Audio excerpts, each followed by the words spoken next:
अब हम थोड़ी यहाँ पे डिस्कस करने वाले हैं कि पेपर में क्वेश्चन है वो कौन से चैप्टर कौन से सब्जेक्ट से कितने नंबर के आते हैं। ठीक है, सो देखो यहाँ पे मैंने एक साइड सब्जेक्ट और दूसरी साइड उसके जो क्वेश्चन यानी कि जो नंबर है, एक नंबर का एक क्वेश्चन आता है पेपर में। ठीक है, तो हिंदी के आते हैं 15 क्वेश्चन यानी कि 15 नंबर के। ठीक है, इंग्लिश के आते हैं 15 क्वेश्चन। अब देखो सामान्य ज्ञान के जो हम क्वेश्चन पढ़ते हैं उसमें देखो अकेली सामान्य ज्ञान के क्वेश्चन नहीं आते, उसमें पर्यावरण के भी आते हैं, सामाजिक विज्ञान के भी आते हैं, विज्ञान के भी विज्ञान के नहीं, सामान्य ज्ञान के भी आते हैं, इतिहास के आते हैं और राजनीति शास्त्र के आते हैं। तो इस सब मिला के जो क्वेश्चन आते हैं वो 30 नंबर के आते हैं। पर्यावरण यानी कि environment, social science, social study है ना, general knowledge, history, political science, सबके मिला के आते हैं कितने क्वेश्चन, 30 नंबर के आते हैं। इसके बाद जो साइंस यानी कि विज्ञान है, इसके कितने क्वेश्चन आते हैं, 20 क्वेश्चन आते हैं, 20 नंबर के। और जो गणित है, गणित के भी कितने क्वेश्चन आते हैं, 20 क्वेश्चन आते हैं। ठीक है, अब सबसे पहले हम पढ़ने वाले हैं हिंदी, है ना। सो पहले मुझे एक बात बताओ तो कि अगर उपसर्ग और प्रत्यय से, देखो ये पेपर में एक नंबर का क्वेश्चन जरूर आना है, चाहे उपसर्ग से आए चाहे प्रत्यय से आए। तो क्या आप सभी लोगों से प्रत्यय और उपसर्ग निकालते बन जाएगा? मुझे लगता है सभी लोगों से बन जाएगा। प्रत्यय और उपसर्ग निकालना बहुत सिंपल है। एक बार आप लाइव चैट में लिखकर बता दीजिए कि आप प्रत्यय और उपसर्ग के क्वेश्चन बन जाएंगे। बहुत सिंपल आते हैं, उसमें आगे से बैठ हटाते जाओ, है ना। और अगर पीछे तुम्हें कोई शब्द मिल जाए तो बस जो तुमने हटाया है वो क्या हो जाएगा, उपसर्ग हो जाएगा। ऐसे प्रत्यय में पीछे से हटाते जाओ। चलो सभी बच्चे बोल रहे हैं हाँ सर बन जाएगा। अब हम पढ़ने वाले हैं नेक्स्ट। तो नेक्स्ट चीज में हम पढ़ने वाले हैं इंपॉर्टेंट क्वेश्चन, सबसे पहले किसके, हिंदी के। ठीक है, तो हिंदी में हम आज क्या पढ़ने वाले हैं, आज हम पढ़ने वाले हैं पर्यायवाची शब्द। पर्यायवाची शब्द भी 1 से 2 नंबर के पेपर में आते हैं। और देखो पेपर में जो पर्यायवाची शब्द के क्वेश्चन है वो किस तरीके के आ सकते हैं। ठीक है, क्वेश्चन कैसे आएंगे, सो ऐसे आएगा क्वेश्चन आपका, निम्न में से कमल का पर्यायवाची नहीं है। तो कभी कभी तो वो पूछ लेगा कि कमल का पर्यायवाची बताओ, और कभी कभी पूछ लेगा कि कमल का पर्यायवाची नहीं है। बस इस 2 टाइप के क्वेश्चन आते हैं। ठीक है, सो यहाँ पे 4 ऑप्शन दिए गए हैं, बारिद, नीरज, पंकज, जलज। तो कमल का पर्यायवाची शब्द क्या नहीं है, तो कमल का जो पर्यायवाची शब्द नहीं है वो क्या नहीं है, बारिद नहीं है। क्या नहीं है कमल का पर्यायवाची शब्द, बारिद नहीं है। और अगर क्वेश्चन आता कि कमल का पर्यायवाची है तो आप इसमें नीरज, पंकज, जलज तीनों कर सकते थे। ठीक है, लेकिन अगर इसने नहीं पूछा है तो इसका आंसर क्या है, बारिद है। चलो इसके बाद देख लेते हैं नेक्स्ट क्वेश्चन। आंख का पर्यायवाची शब्द है, आंख का पर्यायवाची शब्द क्या है। तो देखो आग, आग तो आंख का हो नहीं सकता, नयन, नयन होगा इसका, है ना। नयन यानी क्या होती है, आंख ही होती है। नीर यानी तो पानी होता है। ठीक है, तो दूसरे वाले का क्या आंसर हो जाएगा, नयन हो जाएगा। तीसरा क्वेश्चन है आग का पर्यायवाची शब्द। आग का पर्यायवाची शब्द है, पहला है अनिल, दूसरा है अनल, तीसरा है अग्नि और चौथा है अचल। आग का पर्यायवाची शब्द क्या होता है, अनल होता है ना। अब देखो पर्यायवाची शब्द है बुक में बहुत सारे, तो इतना तो हमारे पास टाइम है नहीं कि हम सभी सारे पर्यायवाची शब्द को पढ़ लें, है ना। सो हम जो मोस्ट इंपोर्टेंट पर्यायवाची शब्द हैं यानी कि जो आ सकते हैं सिर्फ उन्हीं बस को पढ़ेंगे, ऐसे सबको नहीं पढ़ेंगे। ठीक है, चौथा है सुमन का पर्यायवाची है, सुमन का पर्यायवाची शब्द है। सुमन किसको बोला जाता है, सुमन किसको बोला जाता है, सुमन बोला जाता है पुष्प को, है ना। तो सुमन का पर्यायवाची शब्द क्या हो जाएगा, सॉरी कुसुम को बोला जाता है। कुसुम भी सुमनी पुष्प का ही पर्यायवाची शब्द है ना, तो इसका आंसर हो जाएगा कुसुम। नेक्स्ट है जल का पर्यायवाची शब्द है, जल का पर्यायवाची शब्द है, पहला है जलद, दूसरा है जलधि, तीसरा है उदक और चौथा है नीरद। तो जल का जो पर्यायवाची शब्द होता है वो क्या होता है, उदक होता है ना। चलो यहां तक सभी लोगों को समझ में आ गए।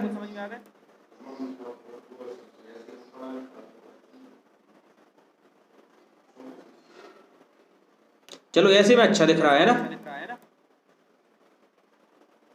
बारिद, जलद, पयोदय किस शब्द के पर्यायवाची हैं, यानी जो यहाँ पे 3 आपको पर्यायवाची दिए गए हैं किसके हैं। तो इसका जो देखो अपन ने जलद अभी पढ़ा था, पयोदय भी पढ़ा था, बारिद भी पढ़ा था, अपन को सब पता है कि किसके होते हैं, बादल के होते हैं ना। ये किसके पर्यायवाची शब्द होते हैं, बादल के होते हैं। ठीक है, चलो हम आपको थोड़ी आपकी चैट देख लें, आप लोग क्या पूछ रहे हैं।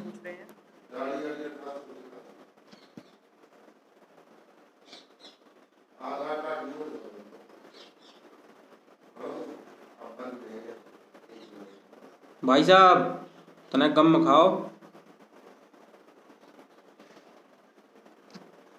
चलो बहुत बढ़िया, चलो बहुत बढ़िया है ना। अब हम देखने वाले हैं कुछ इंपॉर्टेंट पर्यायवाची शब्द, ठीक है। ऐसे क्वेश्चन तो मैंने आपको बता दिए कि पेपर में क्वेश्चन है वो किस तरीके के आ सकते हैं, ठीक है। अब हम कुछ इंपॉर्टेंट जो पर्यायवाची हैं उनको पढ़ने वाले हैं। तो क्या जो अभी आपको पीडीएफ दिख रहा है इसको नाइट मोड में रहने दिया जाए या फिर इसको वाइट मोड में किया जाए, मतलब जो दिन वाला मोड होता है उसमें किया जाए। ऐसे में मुझे लगता है अच्छा दिख रहा होगा आप लोगों को, है ना। वाइट में थोड़ा अच्छा नहीं दिखता है, ऐसे में अच्छा दिख रहा है ना। चलो अब देखो कुछ हम जो महत्वपूर्ण पर्यायवाची शब्द है उनको पढ़ने वाले हैं, ठीक है। तो देखो पहला है अग्नि। अग्नि का जो पर्यायवाची शब्द होता है वो होता है पावक, अनल और आग। और चिंता बिल्कुल नहीं करनी, अभी से पढ़ते जाना है। इस क्लास का जो पीडीएफ है वो आपको कहाँ पे मिल जाएगा, व्हाट्सएप पे मिल जाएगा, बढ़िया। तो आराम से बैठ के सब कुछ याद कर लेना, ठीक है। और जो पहले हम पीडीएफ आपको दे चुके हैं उनका रिवीजन भी करते जाओ। ऐसा नहीं है कि उनको सिर्फ एक ही बार पढ़ना है ना, उनका क्या करना है, हमें रिवीजन भी करना है जिससे वो हमें याद रहे। तो अग्नि के जो पर्यायवाची शब्द हैं वो है पावक, अनल और आग। दूसरा है अमृत सॉरी। तो अमृत का जो पर्यायवाची शब्द होता है वो होता है सुधा और पीयूष।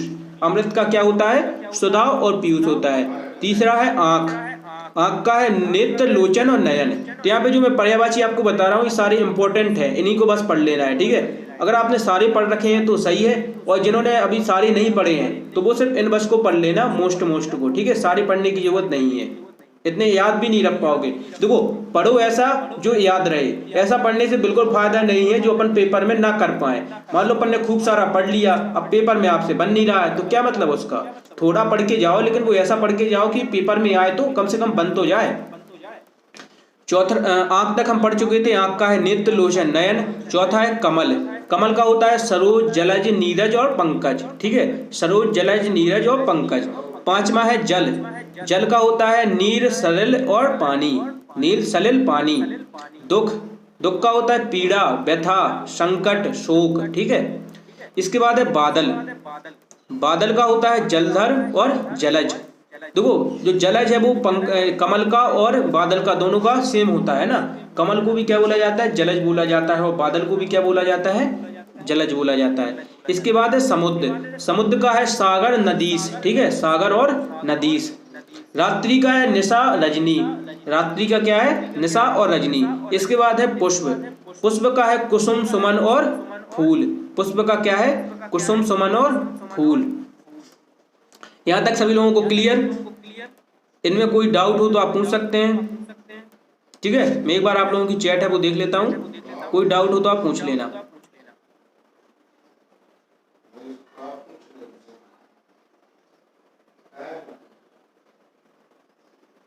चलो रोहित ओझा बोल रहे हैं नो डाउट। चलो ठीक है ना। अब इसके बाद पढ़ने वाले हैं हम क्या, देखो पेपर में एक क्वेश्चन कभी कभी पूछ लिया जाता है कि इस पुस्तक की रचना किसने की, है ना। ऐसी कोई भी पुस्तक का वो नाम दे देगा आपको, बोलेगा कि इसकी रचना किसने की। तो कुछ हम इम्पोर्टेंट जो पुस्तकें हैं उनके नाम पढ़ने वाले हैं। और एक क्वेश्चन आपको उपकार की बुक में भी मिल जाएगा, है ना। उपकार की बुक में एक साइड पुस्तकें लिखी हुई हैं, दूसरी साइड उनके नाम लिखे हुए हैं। तो उसमें बहुत सारे जो लेखक हैं और जो कवि हैं उनकी पुस्तकें लिखी हुई हैं। सो हम सभी की पुस्तकें याद नहीं करेंगे क्योंकि कम टाइम है ना। सो कुछ हम इम्पोर्टेंट पढ़ लेंगे जो कि आ सकती हैं। सो देखो यहाँ पे सबसे पहले हम पढ़ेंगे तुलसीदास जी की रचना है ना। ज्यादातर जो पेपर में पूछता है वो तुलसीदास और सूरदास की पूछता है, ठीक है। तो तुलसीदास जी की जो रचना है वो है रामचरितमानस। जो अपन अपने घर में रामायण पढ़ते हैं वो किसकी रचना है, तुलसीदास जी की है। तुलसीदास जी की दूसरी रचना है विनय पत्रिका और तीसरी है गीतावली, ठीक है। वैसे तो उनकी बहुत सारी रचनाएं हैं लेकिन ये तीन मेन हैं। दूसरा है सूरदास। सूरदास जी की जो रचना है वो है सूरसागर और साहित्य लहरी। सूरसागर और साहित्य लहरी। और सूरदास के बारे में आपको एक बात बता दूं तो सूरदास कैसे थे, बचपन से ही अंधे थे। सूरदास कैसे थे, बचपन से ही अंधे थे, ठीक है। और जो तुलसीदास जी थे ये अपने मध्य प्रदेश के बांदा जिले से संबंधित थे। सॉरी, बांदा तो उत्तर प्रदेश में आता है, लेकिन जो इनका गांव का नाम था वो राजापुर था। और ये चित्रकूट में बैठ के इन्हें पूरी रामायण है वो लिखी थी। इसके बाद है जयशंकर प्रसाद।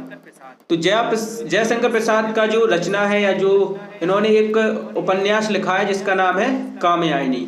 क्या लिखा है इन्होंने, उपन्यास लिखा है। उपन्यास का मतलब होता है वो आप लोग बड़ी क्लासों में पढ़ोगे जब 10वीं 11वीं में आओगे, ठीक है। सो जयशंकर प्रसाद की रचना क्या है, कामयानी।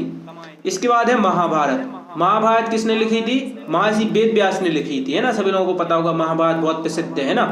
तो तुलसीदास जी की रचना है रामचरितमानस और महर्षि वेद व्यास की रचना क्या है? महाभारत है। सो इन सभी बुकों के नाम याद कर लेना और इसके कवि कवि, ठीक है। इसके बाद अब हम क्या पढ़ने वाले हैं? चलो अब हमारी क्लास हो रही है किसकी स्टार्ट? इंग्लिश की, याद है। इंग्लिश की क्लास हम स्टार्ट कर रहे हैं, ठीक है। तो इन सबको आपको पढ़ लेना है,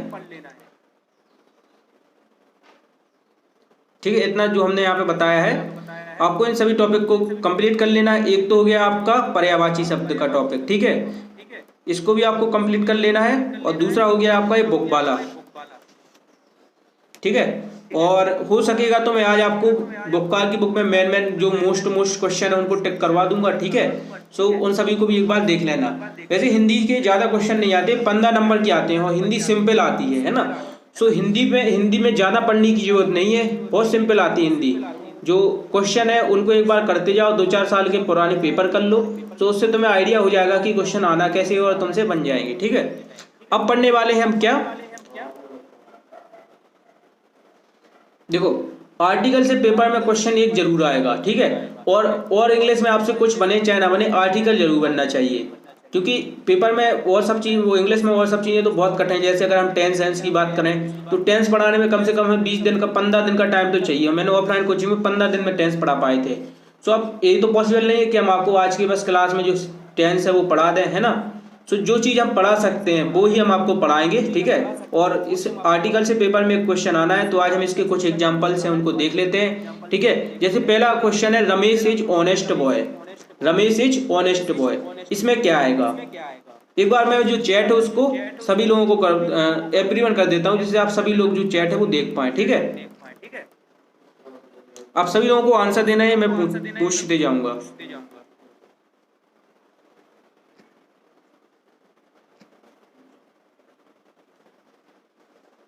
चलो तो इस वाले में क्या आएगा? रमेश इज ऑनेस्ट बॉय, क्या आएगा इसमें? ओमसाटी बोले हैं एन आएगा, एन। चलो सही है, इसमें एन आएगा। देखो अब इसमें ए क्यों नहीं आया? ये इसलिए नहीं आया क्योंकि ऑनेस्ट में जो एच है वो क्या है? साइलेंट है। एच, ऑनेस्ट में जो एच है वो क्या है? साइलेंट है ना। तो इस वजह से इसमें एन आया है। दूसरा है the cow is useful animal. The cow is useful animal, इसमें क्या आएगा? ए। चलो बहुत बढ़िया, ये आएगा इसका आंसर। हाँ बिल्कुल सही है। देखो क्योंकि यूजफुल को हम कैसे लिखते हैं हिंदी में? या से लिखते हैं, या फिर उसमें बड़ा ऊ की मात्रा, फिर छोटा सा, फिर छोटा फा और छोटा ला, यूजफुल, है ना। तो इसमें जो आएगा वो क्या आएगा? ए आएगा, है ना। एन इसलिए नहीं आएगा क्योंकि इसका जो हिंदी में उच्चारण है वो व्यंजन से स्टार्ट हो रहा है, ठीक है। राहुल रूसिया, आयुष मिश्रा, चलो बहुत बढ़िया। तीसरा है this is umbrella. This is umbrella, इसमें क्या आएगा?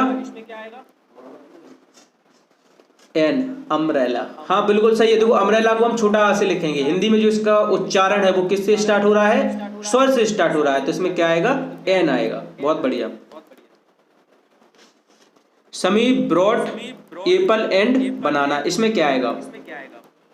समीर ने खरीदे केला और सेब, या सेब और केला।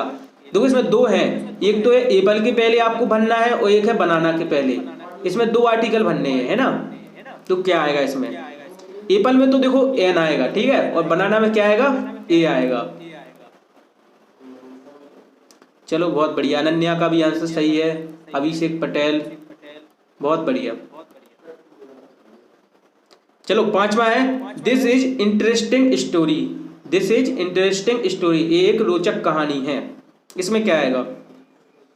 एन आएगा। बहुत बढ़िया। मुझे तो आज इसके आंसर बताने की जरूरत ही नहीं पड़ी। तो देखो जिन लोगों के जो आर्टिकल के आंसर जो लोग सही दे रहे हैं उनके 1 से 2 नंबर पक्के, इंग्लिश में 1 से 2 नंबर पक्के। बस अब ऐसे ऐसे 2-2 नंबर सब सब्जेक्ट के, सब टॉपिक के जोड़ते जाओ, पास हो गए। घबराने की जरूरत बस नहीं है, ठीक है। किसी को भी अपने मन से डर नहीं लगना चाहिए कि मेरा होगा कि नहीं होगा, ठीक है। जब मैं बैठा हूं तो आपका क्यों नहीं होगा? और आप लोगों की मेहनत, आप लोग इतनी मेहनत कर रहे हो तो फिर क्यों नहीं होगा? भगवान को थोड़ी ना उतरना पड़ेगा पृथ्वी पे इस एग्जाम को पास कराने के लिए, थोड़ी सी मेहनत कर लो, हो जाता है एग्जाम, है ना। अब कुछ बच्चों का डाउट था कि सर एक्सीलेंस स्कूल में 60 सीटें होती हैं। आज किसी ने मुझे मैसेज किया था सुबह से कि सर एक्सीलेंस स्कूल में से 50-60 बच्चे पढ़ते हैं। तो भाई ऐसा कुछ नहीं है, एक्सीलेंस स्कूल में कम से कम 600 बच्चों, एक एक्सीलेंस स्कूल में 600 बच्चे पढ़ेंगे, ठीक है। और एमपी में 41 एक्सीलेंस स्कूल है, तो 41 का 600 से मल्टीप्लाई कर दो, 41 का क्या करो 600 से मल्टीप्लाई कर दो। उसके बाद कुछ मॉडल स्कूल्स भी हैं, उसके बाद अब सीएम राइज स्कूल भी हैं। तो अब देख लो तुम कितने सारे स्कूल हो गए। और जो इस बार फॉर्म डले हैं वो 99,000 डले हैं, 99,000 भी पूरे नहीं है, इसमें 100-200 फॉर्म कम है ना, 98,600 कुछ ऐसी कुछ फॉर्म है, ठीक है। तो 99,000 फॉर्म डले हैं। और तो आप ये मत सोचना कि एक्सीलेंस स्कूल में 60 बच्चे पढ़ते हैं। मैं खुद एक्सीलेंस स्कूल में मैंने पढ़ाई की है, तो मुझे उसके बारे में सब कुछ पता है, ठीक है। तो मैं जो आपको यहाँ पे बता रहा हूँ वो मैं स्कूल में पढ़ चुका हूँ, वहां से मैं निकला हुआ हूँ। तो आपके टीचर आपको कुछ भी बताएं उसमें आपको ध्यान नहीं देना है, ठीक है। मैंने पढ़ाई की है, मुझे सब कुछ पता है, ठीक है। तो चिंता नहीं करनी है ना। कितने बच्चे सिलेक्ट होंगे? 500-600 बच्चों का एक स्कूल में सिलेक्शन हो जाता है। अगर आपने मॉडल और एक्सीलेंस लिया है तो एक स्कूल में 500-600 बच्चे और दूसरे स्कूल में 500-600 बच्चे, यानी कि 1200-1300 बच्चे। तो एक जिले में एक एक्सीलेंस होता है और एक मॉडल होता है ना, तो जिले का तो होता है और विकास खंड स्तर पे भी होते हैं, तो हो जाता है, आसानी से हो जाता है, ठीक है। 500-600 बच्चों को लिया जाता है, 50-60 बच्चे नहीं लिए जाते, ठीक है। थोड़ी सी पढ़ाई कर लो बस हो जाएगा। हाँ बोलिए आयुष सर, कुछ लोग बोलते हैं।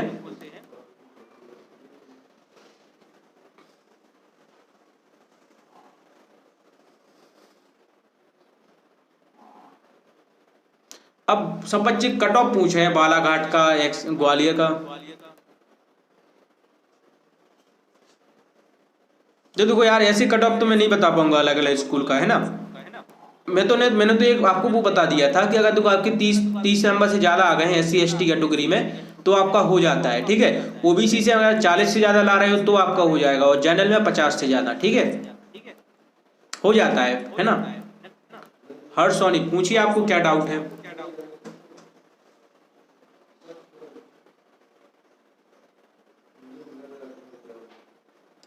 पूरी MP में 98,000 फॉर्म डले हुए हैं, है ना। अब आप कैलकुलेशन कर लीजिए, एक स्कूल में मान लो 500 बच्चों का सिलेक्शन होता है एक्सीलेंस भर में, ठीक है। एक एक्सीलेंस स्कूल में 500 बच्चों का सिलेक्शन होता है, तो MP में 41 एक्सीलेंस स्कूल है, तो 41 गुणे 500 कर दो, कितने बच्चे हो गए, ठीक है। ये तो हो गया एक्सीलेंस स्कूल का। इसके बाद है मॉडल स्कूल्स भी हैं, 30-40 मॉडल स्कूल्स भी हैं, ठीक है, या 51 ऐसी कुछ मॉडल स्कूल भी हैं। तो उनमें भी 400-500 बच्चों का 500 उनमें भी मान लीजिए, है ना, तो उसका मल्टीप्लाई करके जोड़ लीजिए। उसके बाद ये नई स्कूल आ गए CM राइज स्कूल, तो इसमें भी बहुत सारे बच्चे पढ़ेंगे। तो इस बार सभी बच्चों को मेरे हिसाब से जो एडमिशन है वो मिल जाएगा। मेरी जो एक्सीलेंस स्कूल छतरपुर में मैंने जब एग्जाम दिया था, ठीक है, मैंने 9th से एडमिशन नहीं लिया था, मैंने 11th से लिया था सुपर 100 एग्जाम के थ्रू। सो उसमें जो मेरी रैंक थी वो 57 थी, 57 थी, 57 मेरी रैंक थी, ठीक है। मेरे 150 नंबर का पेपर होता है, उसमें से मेरे 92 नंबर थे, और पेपर बहुत कठिन आता है। अभी 9th का तो बहुत सिंपल आता है, और जो 11th का होता है वो बहुत कठिन आता है, ठीक है। तो उसमें मेरे जो 150 में से नंबर थे वो 92 नंबर थे, और जो मेरी रैंक थी वो 57 थी, यानी कि 57।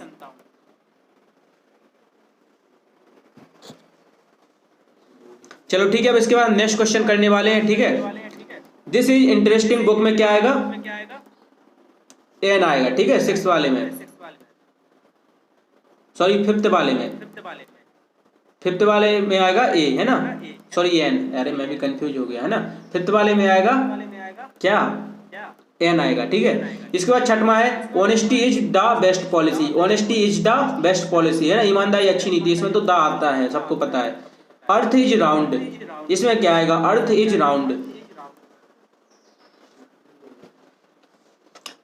चलो ओम असाडी बोल रहे हैं दा आएगा, बहुत बढ़िया ओम, हाँ इसमें दा आएगा, ठीक है। अर्थ क्या है, बड़ी चीज है एक, है ना, पृथ्वी एक बहुत महान सी चीज है, इसलिए क्या आएगा इसमें दा आएगा। मिस्टर प्रसाद इज टीचर, इसमें क्या आएगा, इसमें ए आएगा, है ना, इसमें क्या आएगा, ए आएगा। इसके बाद नेक्स्ट क्वेश्चन है मिस्टर हरीश इज MLA। अब MLA वाले में क्या आएगा, इसी तरीके के क्वेश्चन है जो पेपर में आते हैं ना। वो रहेगा कॉन्सोनेंट से स्टार्ट, यानी कि व्यंजन से स्टार्ट रहेगा और उसमें एन आएगा, हिंदी वाले नियम से, है ना, कि उसका हिंदी में देखना पड़ता है कि वो स्वर से स्टार्ट हो रहा है या व्यंजन से स्टार्ट हो रहा है। हाँ एन आएगा इसमें। 9 वाले में क्या आएगा, mister Harish is an MLA, ठीक है। इसके बाद है Delhi is capital of India, Delhi is capital of India, इसमें क्या आएगा, Delhi is the capital of India. चलो बहुत बढ़िया है ना। आई होप कि आप सभी लोगों से आर्टिकल तो बन जाते हैं ना, बहुत सभी बच्चों से बन जाते हैं, सभी के कमेंट आ रहे हैं, बहुत बढ़िया है ना। 2 नंबर यहाँ से 1-2 नंबर पक्के हो गए, ठीक है। पेपर में यहाँ से क्वेश्चन आएंगे आर्टिकल से और बन जाएंगे, कोई दिक्कत नहीं है अब आर्टिकल में, है ना। अब हम आर्टिकल नहीं पढ़ेंगे कल से। अब देखो यहाँ पे आपको PDF में आंसर भी मिल जाएंगे, ये सब आंसर यहाँ पे लिखे हुए हैं, ठीक है। सो अगर आप देखना चाहें तो यहाँ से देख लेना। अब इसके बाद नेक्स्ट चीज पढ़ने वाले हैं हम वन वर्ड। पेपर में 1 नंबर का वन वर्ड जरूर आता है, ठीक है। तो एक वन वर्ड को भी हम पढ़ लेंगे। तो कुछ इंपॉर्टेंट वन वर्ड हैं, इनको आपको याद कर लेना है और बहुत सिंपल से, ज्यादा कठिन नहीं है, ठीक है। तो one who takes care of your teeth, जो आपकी दांतों की देखभाल करता है उसको हम क्या बोलते हैं, डेंटिस्ट बोलते हैं, है ना। One who takes care of your teeth, जो दांतों की देखभाल करता है उसको हम क्या बोलते हैं, डेंटिस्ट बोलते हैं। इसके बाद दूसरा है a person who use a type writer, जो आपने देखा होगा कुछ लोग ऐसे टाइप करते रहते हैं कंप्यूटर पे, है ना, तो उसको क्या बोलते हैं, टाइपिस्ट बोलते हैं। टाइप राइटर पे जो टाइप करता है उसको क्या बोलते हैं, टाइपिस्ट। थर्ड है one who flies a plane, जो प्लेन उड़ाता है, यानी कि जो हवाई जहाज उड़ाता है उसको क्या बोलते हैं, पायलट, उसको क्या बोलते हैं, पायलट बोलते हैं। चौथा है a person who sells medicines, जो दवाइयां बेचता है उसको क्या बोलते हैं, केमिस्ट, क्या बोलते हैं, केमिस्ट। देखो एक बात आप लोगों ने सोचना कि आपने अगर इस एग्जाम की तैयारी की है तो इससे आपको आपकी नॉलेज है वो बहुत ज़्यादा बढ़ी है ना, नॉलेज आपकी बढ़ी, आपको बहुत सारी चीज़ें पता चली हैं। तो कभी भी जो आप पढ़ते हैं वो कभी आपका बेकार नहीं जाता, ठीक है। तो अगर मान लो किसी बच्चे का, मैं नहीं चाहता कि अब मैं तो ये चाहता हूँ कि सभी लोगों का हो जाए, लेकिन मान लो आपका किसी बच्चे का नहीं हुआ तो ये जरूरी नहीं है कि वो उसने मतलब पढ़ाई नहीं की है, उसको बहुत सारी जो नॉलेज है वो आई होगी इस एग्जाम को पढ़ने भर से।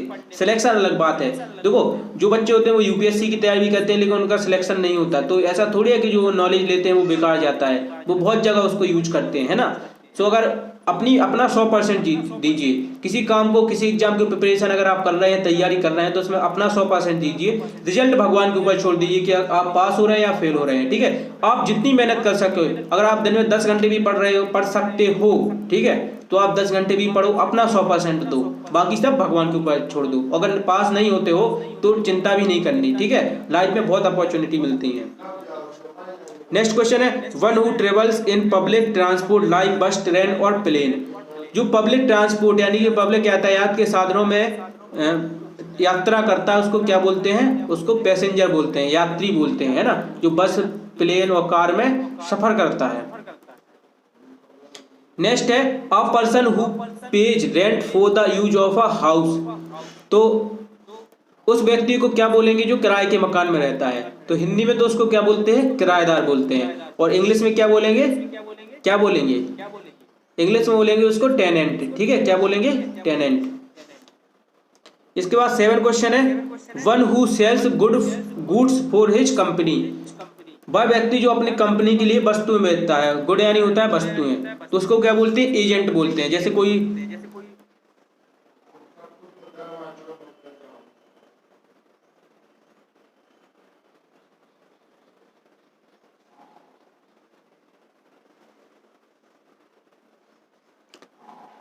ओमासाटी बोलेंगे, इसको रेंटर बोलेंगे।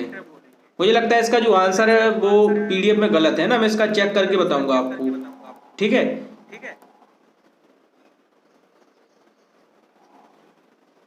PDF में इसका सॉरी आंसर गलत होगा, है ना। हाँ वैसे टेनेंट किसी को नहीं बोलते, रेंटर ही होगा इसका, सही है।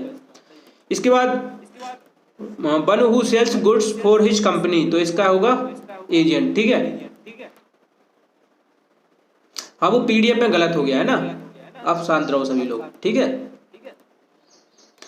नेक्स्ट है one who makes wooden furniture, जो लकड़ी का फर्नीचर बनाता है उसको क्या बोलते हैं, कारपेंटर बोलते हैं। क्वेश्चन नंबर 8 है ना, जो लकड़ी का सामान बनाता है उसको क्या बोलते हैं, कारपेंटर बोलते हैं, क्वेश्चन नंबर 8 में।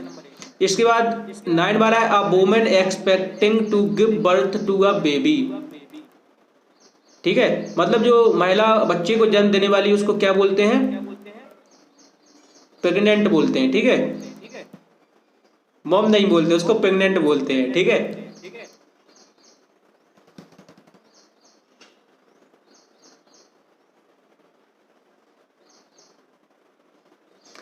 अब कुछ बच्चों को इसमें प्रॉब्लम है, आप पर्सन हु पेज रेज। चलो मैं एक बार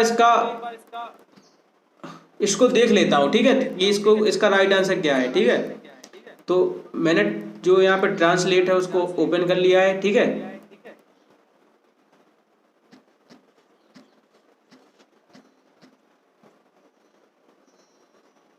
देखो इसका जो आंसर है वो टेनेंट भी सही है। ठीक है, ठीक है, टेनेंट भी सही है। अब कुछ बच्चों ने बोला था रेंटर, तो उसको भी चेक कर लेते हैं।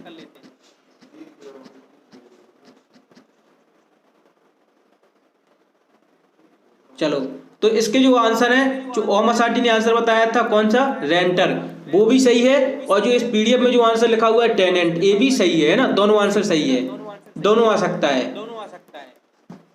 ठीक है, जैसे हाउस यानी भी घर होता है और होम यानी भी घर होता है ना।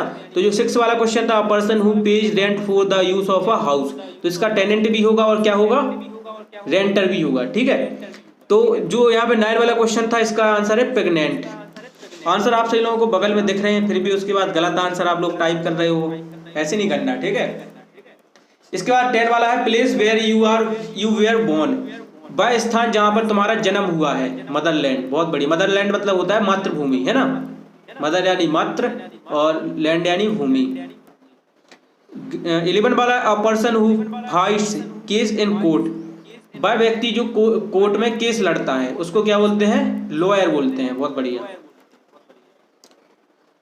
इसके बाद है unofficial letter to make an arrest और सर्च।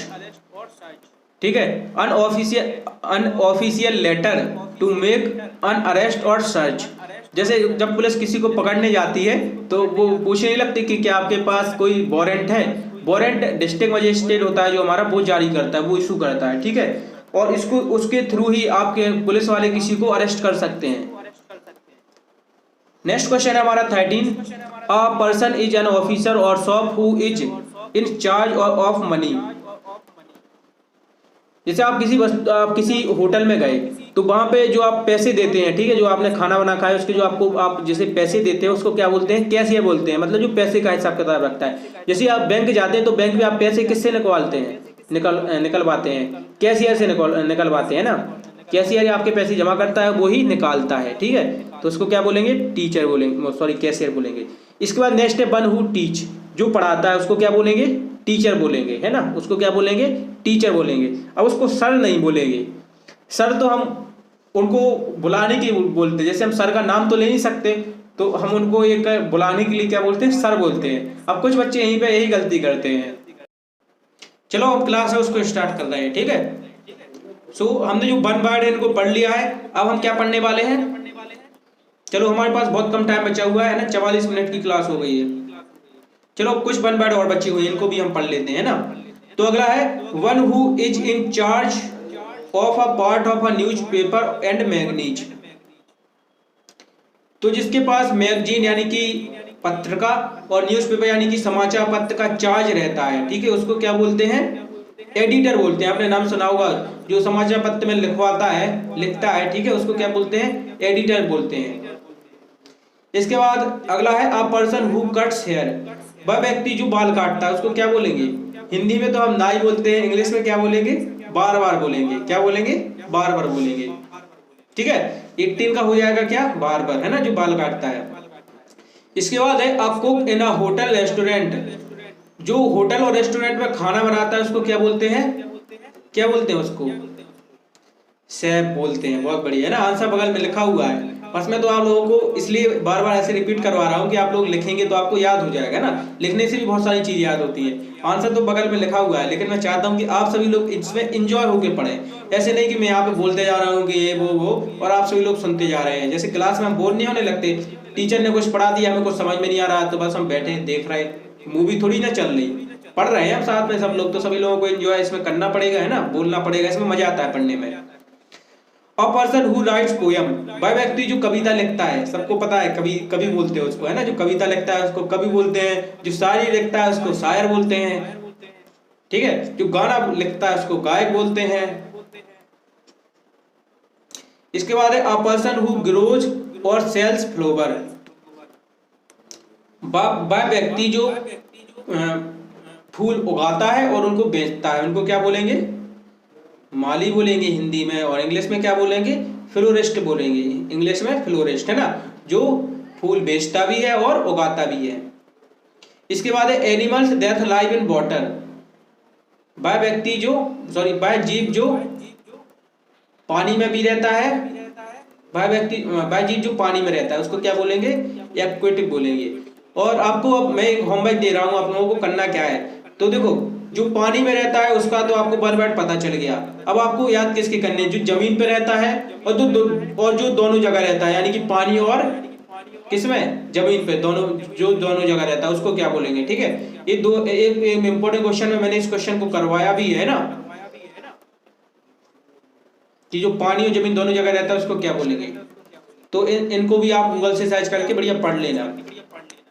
और पेपर में एक बार आया था कि जो पानी, हाँ मैंने करवाया था ना, एक इंपॉर्टेंट क्वेश्चन की वीडियो में करवाया था मैंने, हाँ मेढक था इसका आंसर है। चलो बहुत बढ़िया, आप सभी लोग पढ़ रहे हो मुझे पता है, अच्छा भी लगता है, ठीक है। अब पढ़ने वाले हैं हम क्या क्या पढ़ने वाले हैं हम, जीके, है ना, जीके के बहुत सारे आज इंपॉर्टेंट क्वेश्चन पढ़ने वाले हैं, बहुत मजा आएगा आज पढ़ने में, ठीक है। तो अब टाइम हमारे पास कम है ना, तो हम जल्दी जल्दी पढ़ेंगे, ठीक है। पहला क्वेश्चन है जालियांवाला बाग हत्याकांड कब हुआ था, जलियांवाला बाग हत्याकांड कब हुआ था, आंसर पता हो तो लिखते जाओ चैट में, बढ़िया है ना।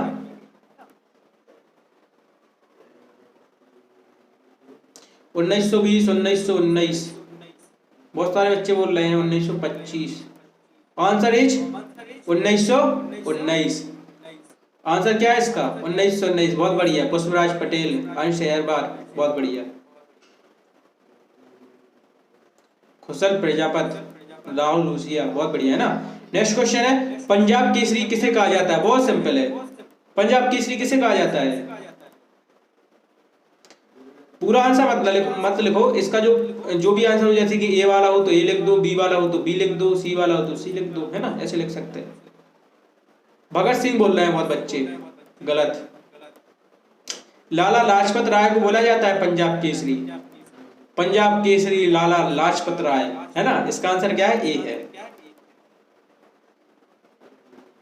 सबसे प्राचीन वेद, यहाँ पे देखो वेद लिखा हुआ है, वेद नहीं है, वेद है, वेद पता आपको क्या होता है, हमारी 4 वेद हैं, यजुर्वेद, अथर्ववेद, सामवेद और ऋग्वेद, है ना, 4 वेद होते हैं हमारे हिंदू धर्म में, 4 वेद है, और वेद दुनिया की सबसे पुरानी ग्रंथ है। सबसे प्राचीन वेद कौन सा है, आंसर इज ऋग्वेद, है ना, आंसर क्या है इसका, ऋग्वेद है, सी वाला आंसर है ना, ऋग्वेद सबसे है। सुमित का आंसर सही है, 7 भी, बहुत बढ़िया। प्रथम विश्व युद्ध कितने वर्षों तक चला था,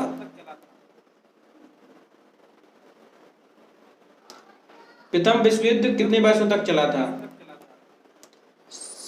कुछ बच्चे ए बोल रहे हैं, कुछ बच्चे सी बोल रहे हैं ना, आंसर इज 4, बी है इसका आंसर, क्या है इसका आंसर, बी है, ठीक है, 4 वर्ष तक चला था। नेक्स्ट क्वेश्चन है वास्को डी गामा कहाँ का रहने वाला था, वास्को डी गामा, देखो भारत की जो खोज की थी वो किसने की थी, वास्को डी गामा ने की थी, है ना, भारत की खोज किसने की थी, वास्को डी गामा ने की थी, ये क्वेश्चन भी याद कर लेना, वास्को डी गामा कहाँ का रहने वाला था, पुर्तगाल, डी, कुछ बच्चे डी बोल रहे हैं, कुछ बच्चे पुर्तगाल बोल रहे हैं, अमेरिका, इसका आंसर क्या है, पुर्तगाल है ना। और वास्को डी गामा भारत कब आया था, 1498 में आया था, कब आया था, 1498 में आया था।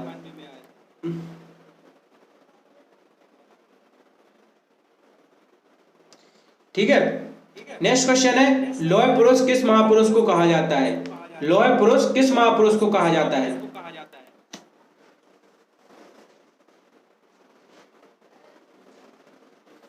सरदार वल्लभ भाई पटेल, है ना, और इन्हीं का वो स्टेच्यू बना हुआ है गुजरात में, आपने सुना होगा स्टेच्यू ऑफ यूनिटी, है ना, वो इन्हीं का है, सरदार वल्लभ भाई पटेल का।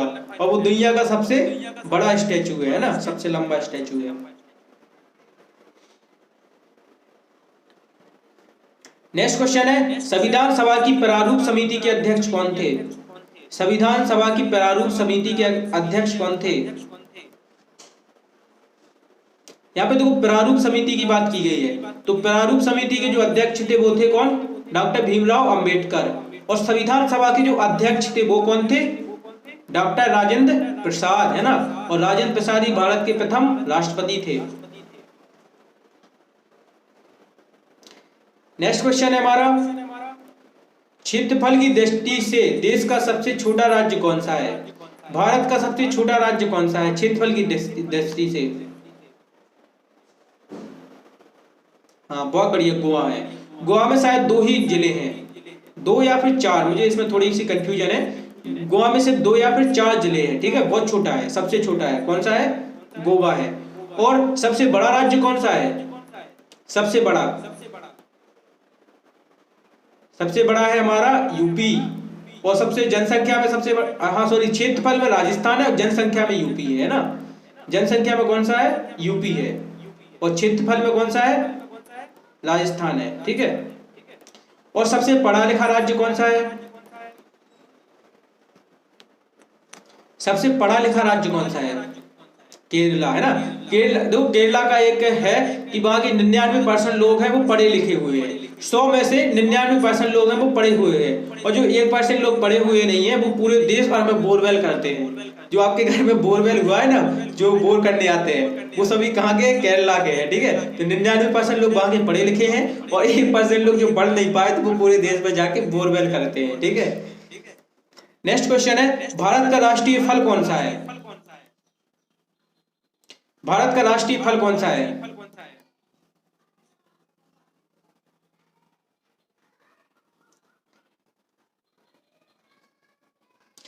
कुछ बच्चे ए बोल रहे हैं, ए नहीं है भाई, आम है। भारत का राष्ट्रीय फल कौन सा है? आम है, ठीक है। और भारत का राष्ट्रीय वृक्ष कौन सा है?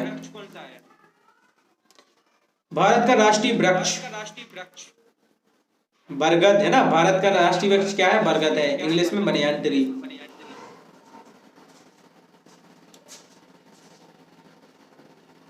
अच्छा, मध्य प्रदेश का राष्ट्रीय पशु कौन सा है? देखो, एक होता है राष्ट्रीय, एक होता है राज्य का। मध्य प्रदेश का राजकीय पशु कौन सा है? हिरण नहीं है, बारहसिंगा है, ठीक है। चलो नेक्स्ट क्वेश्चन पढ़ रहे हैं हम। भारत में कितने मुख्य बंदरगाह हैं? भारत में मुख्य कितने बंदरगाह हैं? बंदरगाह मतलब देखो, जहां पे बस रुकती है उसको क्या बोला जाता है? बस स्टेशन बोला जाता है। जहां पे हवाई जहाज यानी कि एरोप्लेन रुकता है उसको क्या बोला जाता है?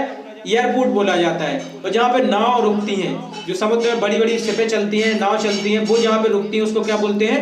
बंदरगाह बोलते हैं, है ना। इसका आंसर क्या हो जाएगा? जो बंदरगाह है वो 12 है, ठीक है, 12 है। कितने बंदरगाह? 12 है। लोकसभा के प्रथम अध्यक्ष कौन थे? लोकसभा के प्रथम अध्यक्ष कौन थे?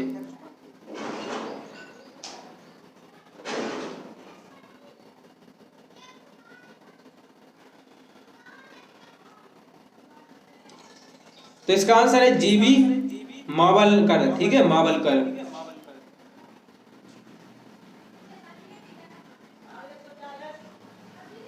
चलो, भारत के राष्ट्रपति तो सबको पता है कि भारत के प्रथम राष्ट्रपति कौन थे? राजेंद्र प्रसाद थे। अब भारत के उपराष्ट्रपति कौन थे सबसे पहले? भारत के प्रथम उपराष्ट्रपति कौन थे? लो, ये हैं 4 ऑप्शन। पंडित जवाहरलाल नेहरू, डॉक्टर सर्वपल्ली राधाकृष्ण, राजेंद्र प्रसाद और सत्येंद्र नाथ टैगोर। कौन थे? पंडित जवाहरलाल नेहरू तो प्रधानमंत्री थे भारत के प्रथम, है ना। यहाँ पे उपराष्ट्रपति की बात की जा रही है।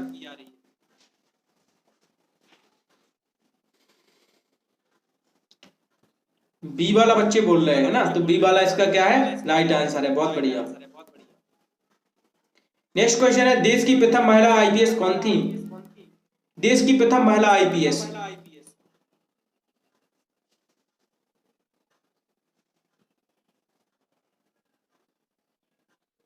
किरण बेदी है ना, इनके ऊपर एक मूवी भी बनी हुई है और ये अभी भी है। किरण बेदी थी भारत की प्रथम महिला आईपीएस अधिकारी। नेक्स्ट क्वेश्चन है नोबेल पुरस्कार जीतने वाली प्रथम महिला। नोबेल पुरस्कार एक अमेरिकी पुरस्कार है ना, एक थे, उन्होंने अपनी सारी संपत्ति दान कर दी थी नोबेल पुरस्कार देने के लिए, है ना, तो उसी के ब्याज में हर साल लोगों को नोबेल पुरस्कार मिलता है। नोबेल पुरस्कार जीतने वाली प्रथम महिला थी मदर टेरेसा। बहुत बढ़िया। नेक्स्ट क्वेश्चन है अशोक चक्र से सम्मानित होने वाली प्रथम महिला कौन थी? अशोक चक्र ये सेना में दिया जाता है इसका मेडल, है ना। तो यहाँ पे 4 ऑप्शन है आपके पास, नीरजा भनोट, गुंजन सक्सेना। गुंजन सक्सेना के ऊपर एक मूवी भी बनी हुई है, आपने देखा होगा। इन्होंने इंडिया में पहली ऐसी महिला थी जिन्होंने लड़ाकू विमान उड़ाया था, है ना, यानी कि फाइटर प्लेन। इसका आंसर क्या होगा? नीरजा भनोट, है ना, इसका ए वाला राइट आंसर है। गुंजन सक्सेना ने तो प्लेन उड़ाया था। यहाँ पे अशोक चक्र से सम्मानित होने की बात की जा रही है ना। तो अगर आए क्वेश्चन की भारत में पहला फाइटर प्लेन यानी कि लड़ाकू विमान किसने उड़ाया था, तो आंसर है गुंजन सक्सेना। इनके ऊपर एक मूवी भी बनी है ना, जिसमें एक मैंने वो मूवी देखी है, काफी अच्छी मूवी है। क्षेत्रफल की दृष्टि से भारत का सबसे बड़ा राज्य कौन सा? अभी हम थोड़ी देर पहले डिस्कस कर चुके हैं, इसका आंसर क्या है?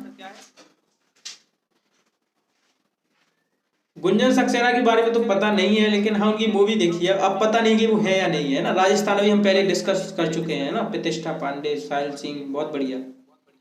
नेक्स्ट क्वेश्चन है मनुष्य की खोपड़ी में कितनी हड्डियां होती हैं? मनुष्य की खोपड़ी में कितनी हड्डियां होती हैं? 22। बहुत बढ़िया। चलो अब हम कुछ इस हड्डियों के बारे में डिस्कस कर लें। तो जो छोटे बच्चे होते हैं जब वो छोटे होते हैं ना, तो उनके शरीर में कितनी हड्डियां होती हैं? कितनी हड्डियां होती हैं? छोटे बच्चों के शरीर में कितनी हड्डियां होती हैं? बहुत ज्यादा हड्डियां होती हैं।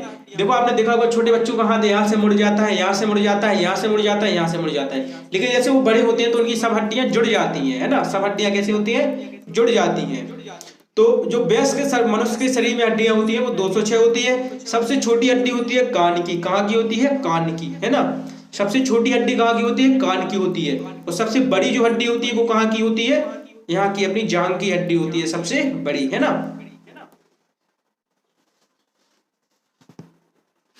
बहुत बढ़िया। नेक्स्ट क्वेश्चन है हमारा शरीर की सबसे बड़ी हड्डी कौन सी? अरे अभी तो बढ़ चुके हैं अपन, फीमर है। अभी तो डिस्कस किया है ना, यही क्वेश्चन है। इसका क्या है? फीमर है। शरीर की सबसे बड़ी हड्डी कौन सी है? फीमर है। फीमर यानी होती है जांघ।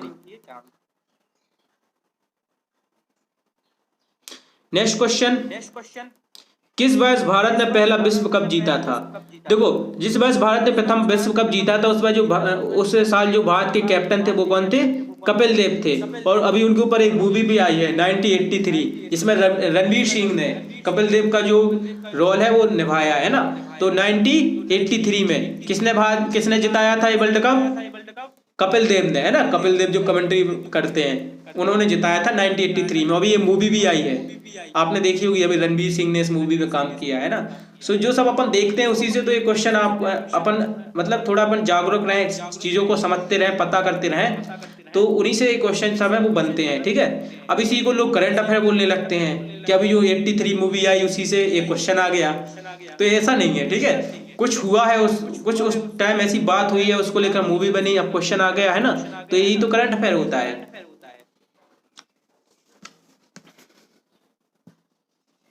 शरीर की सबसे छोटी हड्डी का नाम क्या है? देखो सबसे छोटी हड्डी होती कहाँ पे है? कान की होती है। इसका नाम आप सभी लोगों को बताना है, क्या होता है? स्टेपीज होता है ना। सबसे छोटी हड्डी का नाम क्या होता है? स्टेपीज होता है। और कान की हड्डी होती है ना। वृद्धावस्था में मानव की हड्डियां कमजोर क्यों हो जाती हैं? जब बूढ़े हो जाते हैं तो मानव की हड्डियां कमजोर क्यों हो जाती हैं? सिंपल सा आंसर है मरने वाले हैं तो हड्डियां तो कमजोर होगी ही। वैसे इसका आंसर क्या होगा बताओ? कैल्शियम की कमी से, आयोडीन की कमी से, आयरन। देखो आयोडीन की कमी से तो घेंगा रोग हो जाता है, ठीक है। आयरन की कमी से हीमोग्लोबिन कम हो जाता है, और इनमें से कोई नहीं, ये तो आंसर गलत है। तो इसका आंसर क्या होगा? कैल्शियम होगा। इसलिए तो बोलते हैं कि दूध पियो हड्डियां मजबूत होंगी, है ना। अब नेक्स्ट क्वेश्चन है, पौधे के कौन से भाग से हल्दी प्राप्त होती है? तो देखो पौधे के 4 भाग होते हैं। पहला होता है जड़ा, सॉरी जड़ा नहीं जड़, पहला होता है जड़, दूसरा होता है तना, तीसरा होता है पत्तियां, चौथा होता है फूल, है ना। तो इसका जो हल्दी मिलती है वो कहाँ से मिलती है? तने से मिलती है ना। हल्दी कहाँ से मिलती है? तने से मिलती है। इसका आंसर क्या हो जाएगा? जड़ में नहीं होती हल्दी, जड़ में थोड़ी होती है, तना होगा, है ना। इसका आंसर क्या होगा? तना होगा। कौन सा विटामिन हमारे शरीर में सबसे अधिक तीव्रता से बनता है? वह कौन सा विटामिन जो हमारे शरीर में सबसे अधिक तीव्रता से बनता है? देखो जो विटामिन डी है वो हमें फ्री में मिलता है सूरज की रोशनी से। अभी धूप निकल आई है, बढ़िया धूप लो तो विटामिन डी फ्री में मिल जाएगा, ठीक है। अब विटामिन डी के बारे में तुम्हें एक अच्छी इंपॉर्टेंट बात बताएं तो देखो विटामिन डी सिर्फ दुनिया में 2 ही चीजों में मिलता है। एक तो मिलता है सूरज की रोशनी में और दूसरा मिलता है मछली के तेल में। अब जो हिंदू लोग हैं वो मान लो सूरज की रोशनी में ना मिलता होता तो वो मछली का तेल तो लगाते नहीं ना, उसको खाते भी नहीं, ठीक है। तो इसलिए भगवान ने क्या किया कि उसको सूरज में दे दिया, है ना।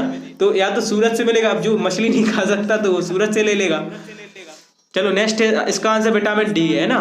सबसे अधिक तीव्रता से बनता है। तीव्रता से इसलिए बनता है क्योंकि हम ज्यादातर घाम में ही रहते हैं, ठीक है, धूप में ही घूमते रहते हैं। विटामिन के नहीं है, इसका आंसर डी है, ठीक है। नेक्स्ट क्वेश्चन है, ओणम किस राज्य का प्रसिद्ध पर्व है? ओणम, ओणम किस राज्य का है? देखो लोहड़ी तो है अपना पंजाब का, लोहड़ी जो पर्व होता है वो कहाँ का है? पंजाब का। अब ओणम किस राज्य का है? असम का, केरला का है भाई। 24 का आंसर है केरला, है ना, नॉट असम, ठीक है। और आपको पता घूमर डांस, घूमर डांस के बारे में आपने नाम सुना घूमर डांस का? वो एक मूवी आई थी, उसमें वो गाना था कि घूमर घूमर घूमर घूमर नाचूरी, ऐसे कुछ गाना था ना, घूमर घूमर गाना था ना। वो राजस्थान का प्रसिद्ध नृत्य है ना। और देखो जीके में नृत्य भी याद कर लेना, 3-4 नृत्य याद कर लेना, जैसे कथक। कथक कहाँ का नृत्य है? हाँ पद्मावती, बहुत सारे लोग बोल रहे हैं ना। तो ये डांस भी याद कर लेना, इससे भी क्वेश्चन आता तो नहीं है, वैसे आ सकता है ना। जैसे कथक हो गया, भरतनाट्यम हो गया, इनकी 2-4 ठिया जो इंपॉर्टेंट है उनको याद कर लेना, ठीक है। बुक में मिल जाएंगे, उपकार की बुक में सारे हैं, ठीक है। तो बढ़िया, इन सबको भी क्या कर लेना, याद कर लेना। चलो अभी मेरे एक फ्रेंड का कॉल आ गया है ना, तो कॉल को हम कट करते हैं। नेक्स्ट है, टमाटर में लाल रंग का कारण है?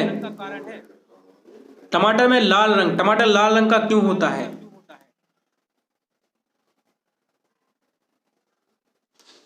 हाँ लाइकोपेन, है ना, लाइकोपेन से टमाटर क्या होता है? लाल होता है।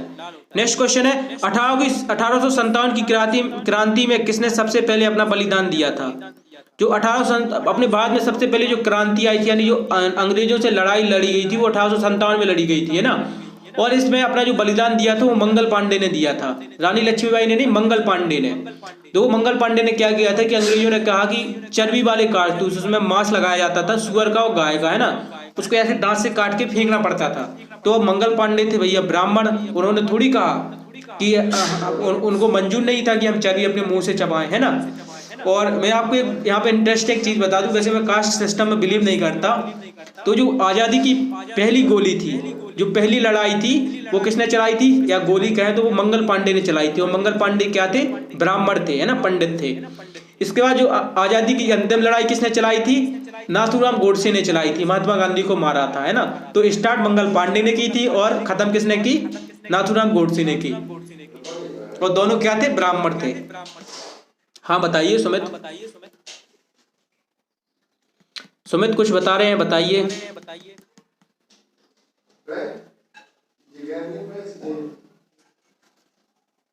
चलो नेक्स्ट क्वेश्चन।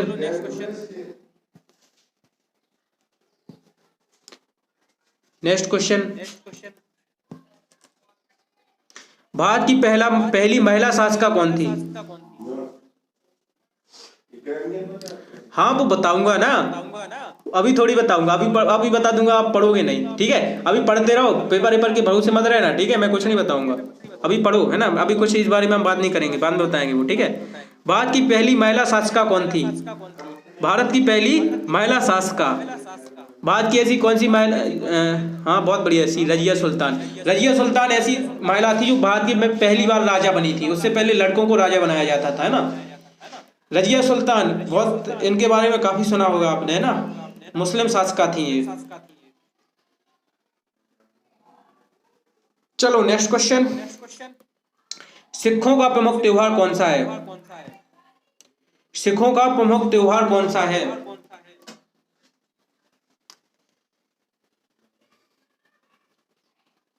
सिखों का प्रमुख बैसाखी, बहुत सारे लोग बोल रहे हैं बैसाखी, है ना, तो बैसाखी इसका क्या है आंसर है, बहुत बढ़िया। 29 वाला क्वेश्चन है, रामकृष्ण मिशन की स्थापना किसने की? रामकृष्ण मिशन की स्थापना किसने की? आंसर कौन है, क्या है इसका? रामकृष्ण मिशन की स्थापना की थी स्वामी विवेकानंद ने, है ना। और स्वामी विवेकानंद की जयंती पर ही अपन वो सूर्य नमस्कार करते हैं, युवा दिवस मनाते हैं ना, 12 जनवरी को।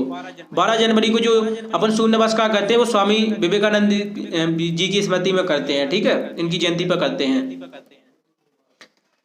और स्वामी विवेकानंद की बुद्धि इतनी तेज थी कि वो एक बार जिस चीज को पढ़ लेते थे वो उन्हें हमेशा के लिए याद हो जाती थी। वो एक बार वो किसी की उनने बुक ली और बुक को एक बार पढ़ लिया, 5-10 मिनट पढ़ा, तो उस आदमी को लगा कि यार इसने इतने जल्दी बुक कैसे पढ़ ली, तो उसने पूछा, तो उसने कहा कि आप मुझसे कुछ भी पूछ लीजिए, मुझे सब याद हो गया, है ना। तो उनकी बुद्धि बहुत तेज थी, वो जो एक बार पढ़ लेते थे वो उन्हें याद हो जाता था। और इनने एक भाषण दिया था शिकागो में, वहां पे विश्व धर्म सम्मेलन हुआ था शिकागो में, तो ये भारत की तरफ से गए थे। तो इन्होंने वहां पे इतना अच्छा भाषण दिया था कि पूरे जो वहां पे विश्व के लोग बैठे हुए थे उन्होंने हिंदू धर्म के बारे में सुना था, है ना, लगातार कोई उठा तक भी नहीं था, इतना मस्त भाषण दिया था। नेक्स्ट क्वेश्चन है, वास्को ड गामा भारत कब आया था? वैसे हम पहले डिस्कस कर चुके हैं, है ना, कब आया था वास्को ड गामा भारत, अभी मैंने आपको थोड़ी देर पहले बताया था। अब मैं देखता हूं कितने लोगों को याद है, चलो बताओ कब आया था भारत।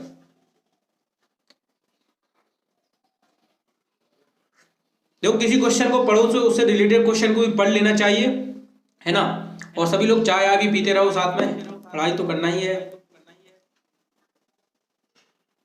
हाँ मीटिंग की रिकॉर्डिंग मिलेगी, क्यों नहीं मिलेगी, है ना। अभी देखो मैंने कुछ देर पहले बताया था, अब फिर सभी लोग भूल गए वास्को ड गामा भारत कब आया था।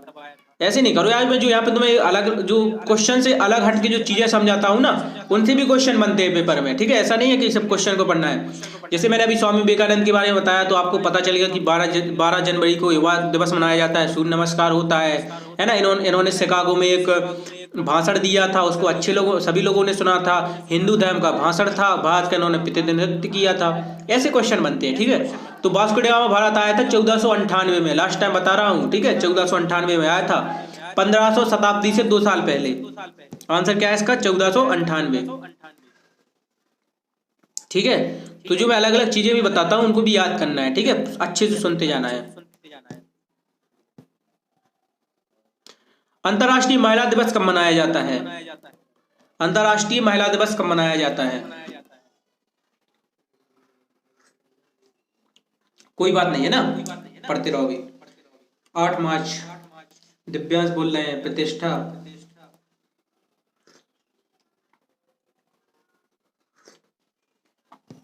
सही है, बहुत बढ़िया, है ना। हवा महल कहाँ पर है? अब देखो जो हवा महल है ये अकबर ने बनाया था, किसने बनाया था? अकबर ने बनाया था हवा महल। अब हमें बताना है कि हवा महल कहाँ है। हवा महल इसलिए इसका नाम रखा गया है क्योंकि इसमें बहुत हवा आती है ना, और बहुत हल्का महल है ये। अकबर गर्मियों की छुट्टी मनाने के लिए अपने हवा महल में जाते थे, ठीक है। और हवा महल कहाँ पे स्थित है बताओ? जयपुर में, है ना, जयपुर में बढ़िया। अकबर अपनी गर्मियों की छुट्टी मनाने जाते थे, तो वहीं पर क्या है, हवा महल है। सिर्फ मैं 1 मिनट में आया, आपको 1 मिनट का वेट करना है, ठीक है, मैं 1 मिनट में अभी आया जस्ट।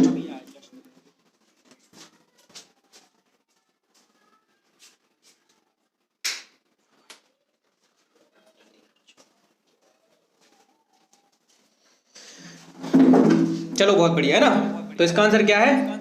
जयपुर है।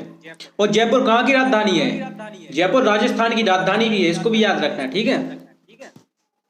नेक्स्ट क्वेश्चन है, महाभारत की रचयिता कौन है? तो इसको भी हमने हिंदी में पढ़ा था, हिंदी में पढ़ा था ना कि हमने महाभारत किसने लिखी, किसने लिखी तो महाभारत, बताओ जल्दी। देखो हिंदी का क्वेश्चन एक बार यहाँ पे भी पूछ लिया गया है ना, तो ऐसे ही क्वेश्चन है वो आते रहते हैं। चलो, महर्षि वेद व्यास ने लिखी, बहुत बढ़िया है ना।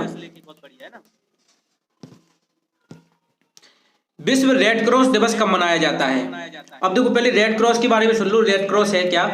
तो देखो, रेड क्रॉस एक अपने भारत में नहीं है, इसको बनाया गया था, ये बाहर की है, मतलब विदेश में बनाई गई थी। जैसे कहीं पे भूकंप आ गया है ना, कहीं पे बाढ़ आ गई, तो जो स्कूल के बच्चे होते हैं, उनको ट्रेनिंग दी जाती है कि वो ऐसी जगह पे जाएं। देखो, पहले आर्मी तो कुछ होती नहीं थी, है ना, ज़्यादा नहीं होती थी, तो अब ऐसे में लोगों की मदद करना तो जरूरी था। तो एक रेड क्रॉस बनाई गई थी, इसमें स्कूल के बच्चों को ट्रेनिंग दी जाती थी कि जैसे कहीं पे बाढ़ वगैरह आ गई तो वो स्कूल के बच्चे जाके वहाँ पे हेल्प कर सकें, लोगों को बचा सकें, है ना। तो उसके लिए रेड क्रॉस को बनाया गया था। तो अब सभी स्कूलों में ऑफिशियली जो रेड क्रॉस है वो होती है, ज़्यादातर में होती है, ठीक है। तो इसका जो दिवस है वो कब मनाया जाता है? वो मनाया जाता है हमारा 8 मई को, है ना। आपका आंसर भी बिल्कुल राइट है। नेक्स्ट क्वेश्चन है, नेताजी किस महापुरुष को कहा जाता है? नेताजी किस महापुरुष को कहा जाता है?